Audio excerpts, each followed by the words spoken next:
As we remember the 6 million Jewish lives and millions of others lost during the Holocaust, alarming reports show that present-day anti-Semitism is also on the rise. I have to tell you, I never expected in the year 2022 that we would be talking about growing anti-Semitism, but here we are. Gregg Levine leads community relations at the Jewish Federation of Cleveland. He grew up Jewish. He grew up here. But this is work that's never in his lifetime felt more important. Anti-Semitism, in simple words, is Jew hatred. People who hate Jews. It's something that has been a hatred for the millennials. The Anti-Defamation League released data just this week showing 2021 was the highest year on record for anti-Semitic incidents in the nation and in Ohio. Over the last 5 years, we've seen almost 100% increase in these incidents in the state of Ohio alone. ADL Cleveland has tracked reported attacks against Jewish people since 1979. It found harassment, vandalism, and assaults were all up from 2020. Why are we seeing this huge spike in growth? It's a great question, and I don't think that there's one specific reason. Where there's a rise of anti-Semitism, there's a rise of all forms of hate, and it's incumbent upon all of us to respond together. These are stories in our backyard, like that of a local school board president threatened by phone that Jews should be harmed and killed, saying Hitler should have finished the job. Or a 13-year-old University Heights girl who, as she got off the school bus, was the target of profane threats and a glass beer bottle thrown her way. Many of us are afraid in the Jewish community. The FBI says increasing hate crimes are a top national threat. Beyond crimes, divisive rhetoric and anti-Semitic sentiment is now prominent in online communities. People can hide behind their screen.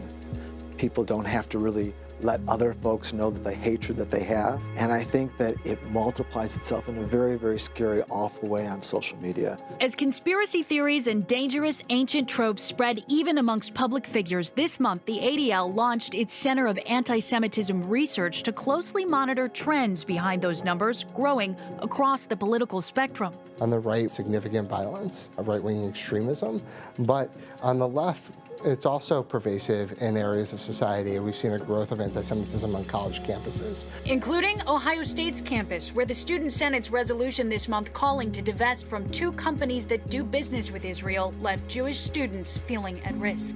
It's concerning that young Jewish students at these colleges can't be themselves. Certainly being anti-government policies of Israel is fair game, but being totally against the Jewish state as a homeland for the Jewish people is an anti-Semitic thing to do. The time to address the growing hate is now. The Federation, ADL, and various other partners are involved in educational anti-bias efforts at every level of community. The spread of hate and the spread of anti-Semitism is concerning because if it left unchecked, right, it will grow into violence. Anti-Semitism must be called out by all of us and reported. The time is now. If we see it occurring, we need to take action. We need leaders in every sector of our community to speak out against anti-Semitism and hate. We need everyday individuals to talk to their neighbors and their family members. We all need to do our own part to stop the spread of hate.